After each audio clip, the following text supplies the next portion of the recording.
Hola, ¿qué tal? ¿Cómo están? Buenas tardes, bienvenidos a su programa Los Evangelios de Fon Lucifer en Hablemos de Historia. Quitarnos la mascarilla porque estamos encerraditos aquí en privado. Recuerden las medidas de bioseguridad, por favor, hay que cuidarse, cuídense, que la cosa sigue estando complicada a pesar de que ya hay mucha gente vacunada. Bien, mucha gente habla de la dictadura de Urdaneta. Nosotros acá no hablamos de la dictadura de Urdaneta y no estamos de acuerdo con el término. La verdad que pensamos que es una falta de respeto con el prócer y es una malversación de la verdad. Es totalmente lo contrario. Urdaneta no vino como dictador. Urdaneta vino tal vez como salvador de muchas cosas. No solamente de la patria, de la gente, de los bienes, de muchas cosas. Si no hubiese sido por esa etapa de transición de Urdaneta, a lo mejor nos hubiésemos aquí acabado los unos con los otros. Hay que regresarnos al año de 1830. 1830 fue un año nefasto desde todo punto de vista, desde principio a fin. La verdad que el año de 1830 fue un año muy complicado, tal vez el peor de todos los años de nuestra historia. La situación económica estaba complicada. Recuérdense que Bolívar se fue al sur en el año después de la noche septembrina. Bolívar se fue al sur, prácticamente pasó todo el año 29 fuera de Bogotá, tratando de atender las urgencias de la guerra con el Perú, la recuperación de Guayaquil, supervisando la batalla de Tarqui. Bueno, en fin. El año 30 es un año complicado. La nación prácticamente estuvo sola, sin el Libertador, durante casi un año prácticamente. La economía estaba quebrada. Las personas que se tenían que haber encargado de muchas cosas no lo hicieron o no lo hicieron bien. Venezuela se había separado. Páez se paró así junto con Miguel Peña, con Cristóbal Rojas, con o algunos otros hombres oscuros. Separaron el departamento del norte. Juan José Flores hacía otro tanto por el sur. Realmente el año 1830 fue muy complicado. Ahora bien, vamos a centrarnos entonces en lo que es Bogotá, la capital, donde estaban así pues el ojo del huracán de todo lo que acontecía en la nación, que se deshacía a pedazos de una manera acelerada por todas partes. La situación era insostenible. Habían matado a un cónsul. Los diplomáticos vivían amedrentados. Incluso se armaron muchas cartas de muchas legaciones de la República a sus respectivos países. Hablaban de la inseguridad creciente y de que no se sentían seguros y no se sentían quietos, tranquilos en nuestra república, dado los ánimos tan caldeados como estaban. Muchos de estos diplomáticos, incluido el diplomático de los Estados Unidos, el diplomático de México, el embajador, pues, por llamarlo así, el cónsul, tomaron parte activa en muchas de las decisiones nefastas que se dieron durante esos días. Acababa de renunciar el Libertador, se dio el Congreso Admirable, Sucre fracasa en el intento de acercarse a Páez. Páez le envía a Mariño, que era un cabeza obtusa y realmente un enemigo de todas las cosas buenas. Y Sucre pues ni siquiera lo dejan ingresar a Venezuela, regresa, se va a Quito, muere en el camino. La ciudad está convulsionada.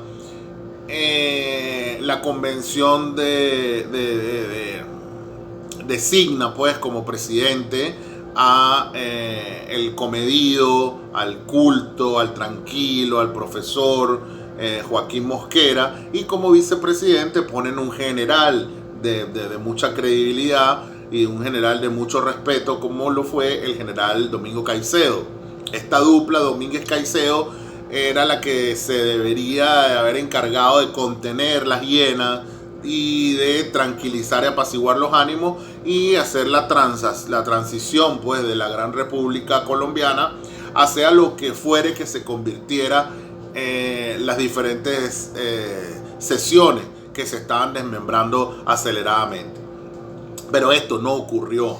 Este par de personajes si por un lado eran personas honorables, de mucha respetabilidad, de mucha credibilidad, no eran domadores de fieras, que era lo que se necesitaba para una circunstancia como la del año 1830. El año 1830 las pasiones estaban desbordadas, los dos partidos se atacaban mutuamente, unos echándole la culpa al otro de lo que había ocurrido, unos todavía con las reminiscencias de la renuncia del Libertador no aceptaban, querían que el Libertador viniera. El Libertador no tuvo un solo día de sosiego desde que renunció hasta que murió. La inundación de correspondencia, de súplica, de peticiones, la cantidad de personas que fueron a buscarlo para que regresase al poder fue, bueno, increíble. En estos ánimos caldeados empezaron a surgir personeros que habían regresado al país luego de que Páez y su comitiva negra separa el departamento del norte. Muchos de los conjurados de la noche septembrina, que por ahí en algún programa vamos a conversar sobre qué fue la noche septembrina del 25 de septiembre de 1828, eso lo vamos a hacer en un programa para que nos empapemos más de muchos detalles, ¿no? Los conjurados, como se les llamó, que intentaron el magnicidio contra la figura del libertador Simón Bolívar, fueron procesados en un consejo de guerra sumario presidido por el general Rafael Urdaneta, un hombre pro. El general Rafael Urdaneta, un patriota a toda prueba y uno de los hombres más eminentes de nuestra historia, uno de los paladines y los mejores amigos que tuvo el libertador Simón Bolívar y que tuvo la República. Estos hombres que regresaron con ínfulas de grandeza, regresaron con ganas de vengarse de todas sus tragedias y de todas sus desgracias. Ellos no comprendían de que se les exilió, de que a muchos se les perdonó la pena de muerte por el exilio, otros fueron a parada a prisión, pero ellos todavía no comprendían de que ellos habían cometido un magnicidio, intentaron asesinar nada más y nada menos que al presidente de la República. Y eso, pues, para ellos era hasta, incluso lo veían como un heroísmo, acabar con el tirano, como le llamaban. Entonces, bueno, una vez que Páez los libera, muchos se regresan, entre ellos un personaje oscuro de nuestra historia que también hablaremos de él más adelante, como lo fue Vicente Azuero. Una de las cosas incomprensibles que hace el presidente Joaquín Mosquera es nombrar a Azuero como ministro. Nadie se esperaba algo como eso dentro del país y la noticia, el cargo que le asignaron cayó muy mal. Este nombramiento cayó mal dentro de la ciudad, sobre todo dentro de los amigos del Libertador, porque no podían ellos aceptar que uno de los conspiradores de septiembre que intentó asesinar al Libertador Simón Bolívar ahora fuera un ministro. De manera que esto terminó de enconar los ánimos y de caldear las voluntades, y esta situación era prácticamente una olla de presión que en cualquier momento iba a explotar en la ciudad de Bogotá, tanto de un lado como otro. El presidente Mosquera, un hombre ya entrado en años, un hombre comedido, un hombre de mucha inteligencia, pero un hombre pacífico y también un hombre enfermo.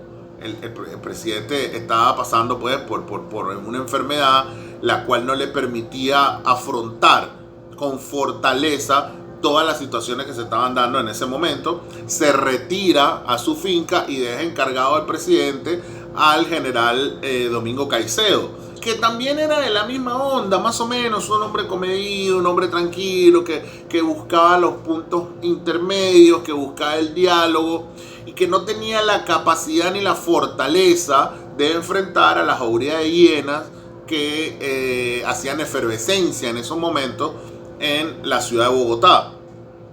Páez solicita a el gobierno de la Nueva Granada o al gobierno de Colombia, que todavía existía pues para ese momento, que si querían reunirse con ellos tendría que ser bajo la figura federal, donde cada estado fuese independiente y conservase su independencia gubernamental. Y la única condición que ellos le ponían era que debían de sacar dentro de las fronteras de la Nueva Granada a nada más y nada menos que al libertador Simón Bolívar. Los venezolanos no solamente se ensañaron con el Libertador por la prensa, tildándolo de cualquier cantidad de barbaridades, y no solamente lo execraron de la patria, sino que también pretendían que en Colombia se le mandase al exilio, se sacara del país para que ellos pudieran poder tener relaciones con el gobierno. Esa petición la recibe nada más y nada menos que Azuero, que es un enemigo acérrimo, uno de los enemigos más grandes que tiene el Libertador de por vida. Y Azuero no hace nada, no le responde a Páez, y con el silencio pues nos da a entender cuál es el rumbo que está tomando la política en la Nueva Granada. Una persecución en contra de todos los que tuvieron algo que ver con el Libertador. Se empiezan a exiliar a muchas personas. El general Caicedo no tiene el poder para frenar la crisis que se avecina, y las situaciones se empiezan a complicar.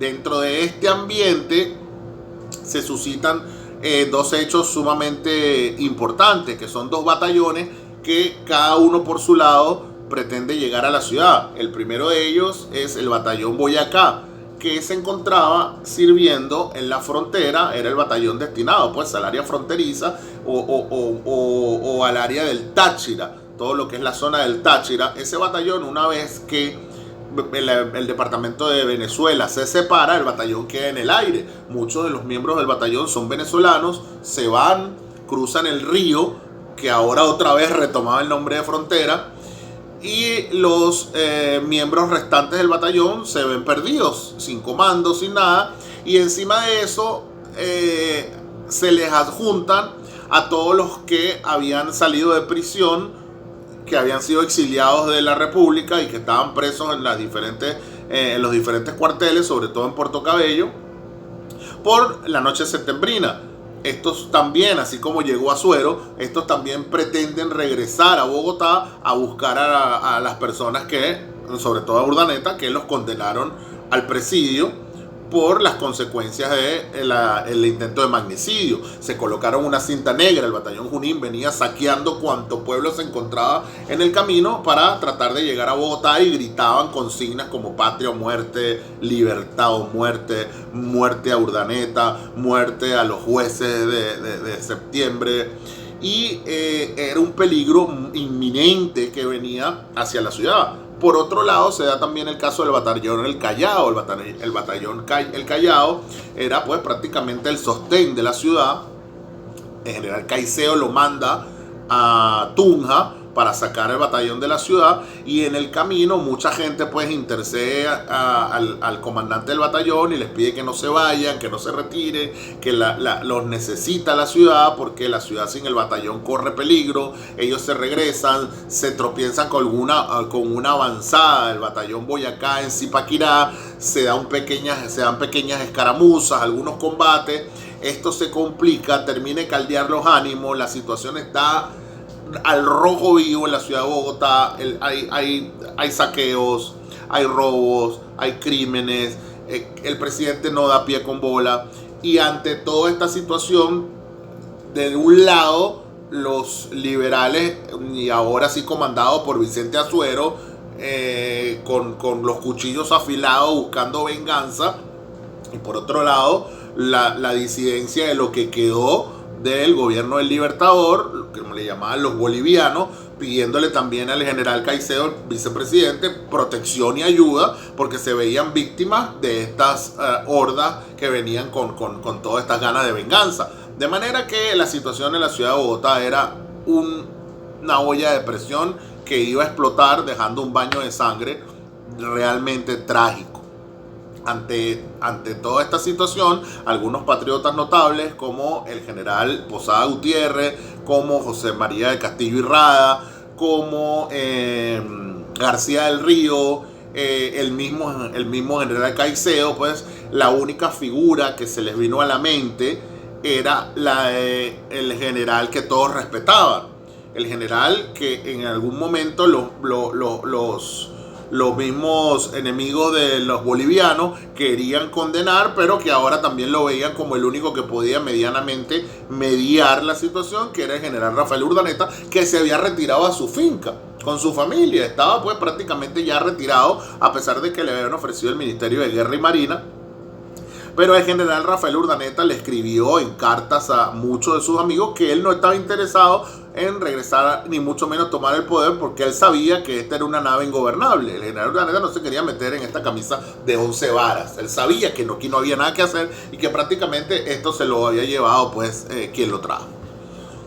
El hombre pues en su retiro, incluso voy a leer acá, cito al historiador Restrepo, que junto con el historiador Baral son prácticamente pues nuestras Biblias, nuestras enciclopedias, los dos pilares fundamentales de nuestra historia, los iluminados filósofos, historiadores y sabios Restrepo y Baral. Dice Restrepo: Urdaneta se dejó rogar.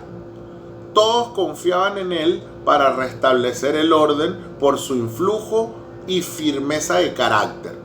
Eso es ante tanta insistencia de tantas personas, pues Restrepo un poco agrio este comentario de que Urdaneta se hizo de rogar o se dejó de rogar. Pues no fue así. Urdaneta no quería, y sí, hubo muchas personas, incluso José María del Castillo Irrada pues lo fue a buscar a su finca y se lo trae a Bogotá. Ya bueno, está bien, vámonos, vamos a decir qué es lo que pasa, dice Urdaneta. Voy a tener entonces que ir yo. Sí, se lo trae José María del Castillo Irrada, lo busca en su finca, lo trae a Bogotá, se entrevista con el vicepresidente encargado, Caicedo, se da una reunión en la capital.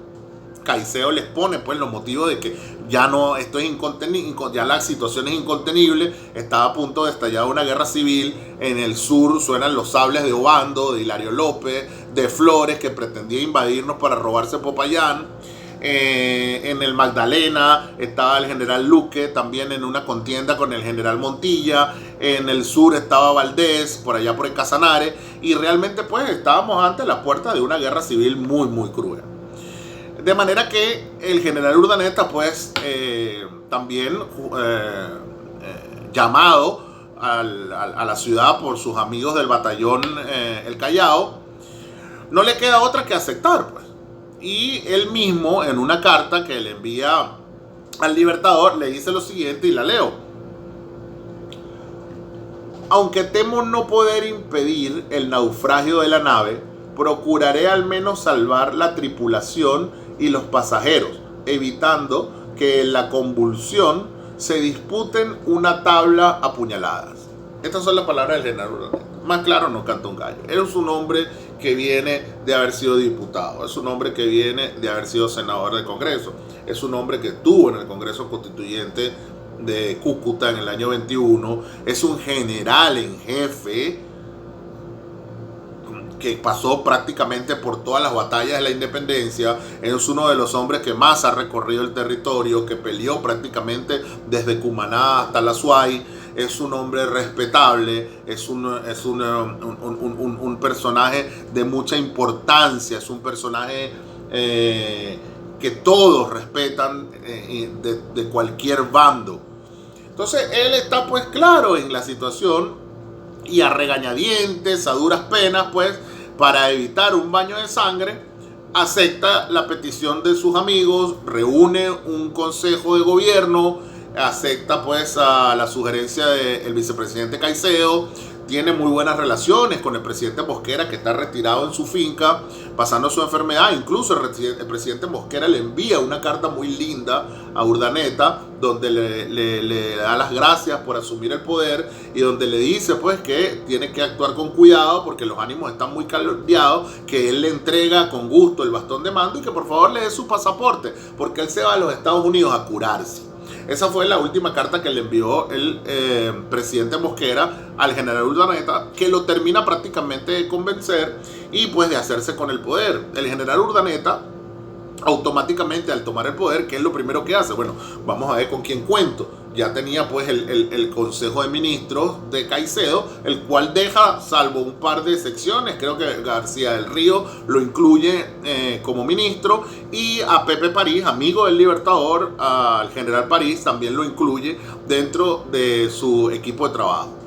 Bueno, cuando el general Urdaneta pues toma el poder en Bogotá, las cosas prácticamente empiezan como a calmarse, ¿no? Los ánimos empiezan a bajar un poco, Azuero se desaparece de la palestra, se esconde, se regresa a Cartagena, luego nuevamente pues lo apresan, porque es realmente un personaje nefasto este Asuero.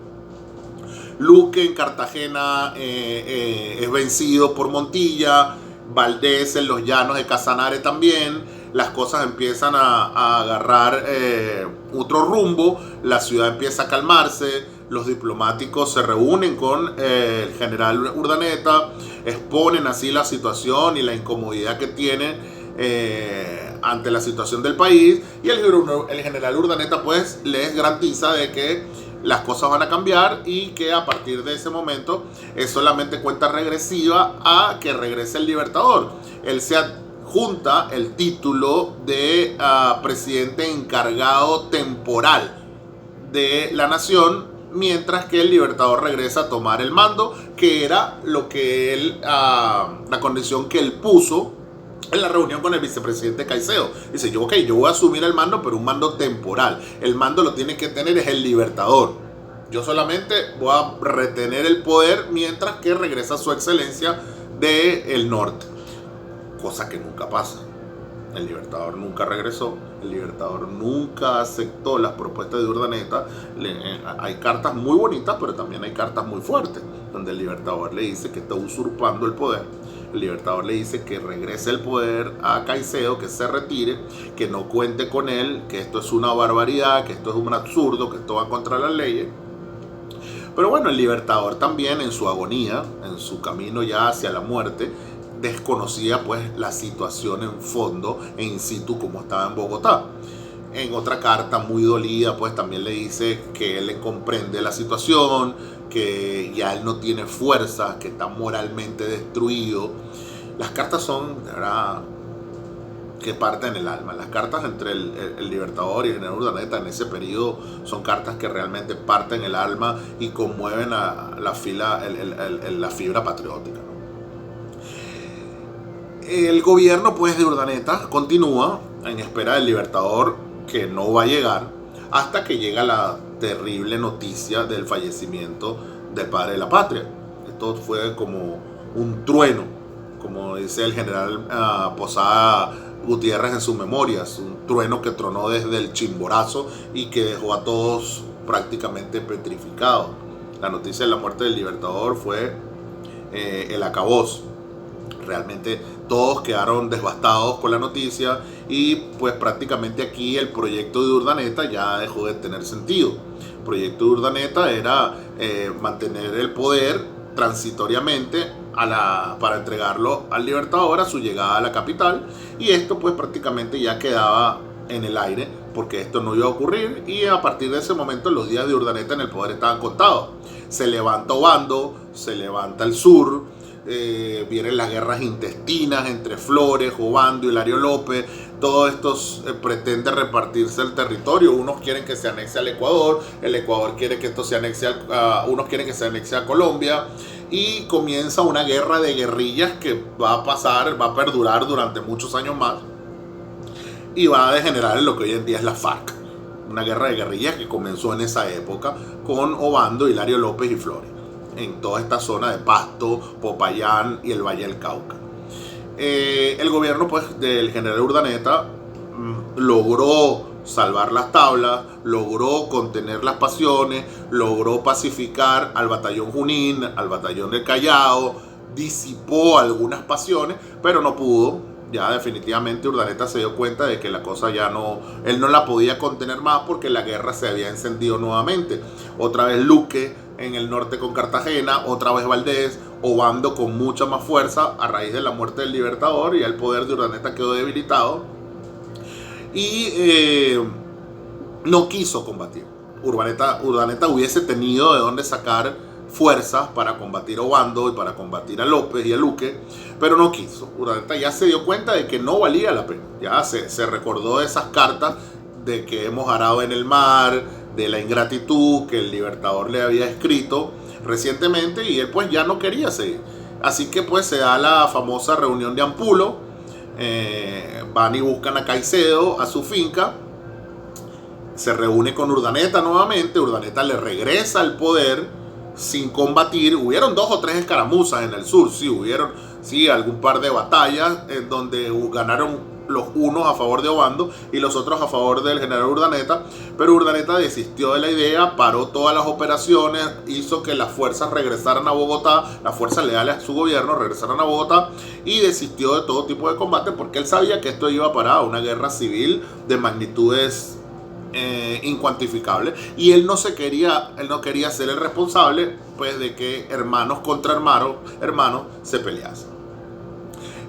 Aquí empezaron las disidencias, empezaron esta malsana tendencia y esta cruel y fatídica pelea que tanto nos ha costado hasta el sol de hoy de granadinos, venezolanos. Los venezolanos se fueron, empezó la cacería de brujas en contra de lo de la noche septembrina, persiguieron a muerte a todo el que era venezolano, los exiliaron. Obando venía con peor que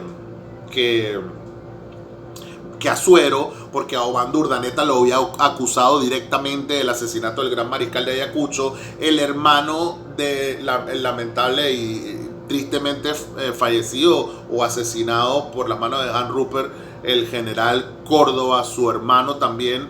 Vino Salvador Córdoba con cuchillo en mano, y esto se complicó. El general Urdaneta pues salió al exilio, a Curazao, no podía regresar a Venezuela porque los hombres oscuros acaudillados por Páez también lo habían proscrito a él, de manera que se tuvo que ir a Curazao.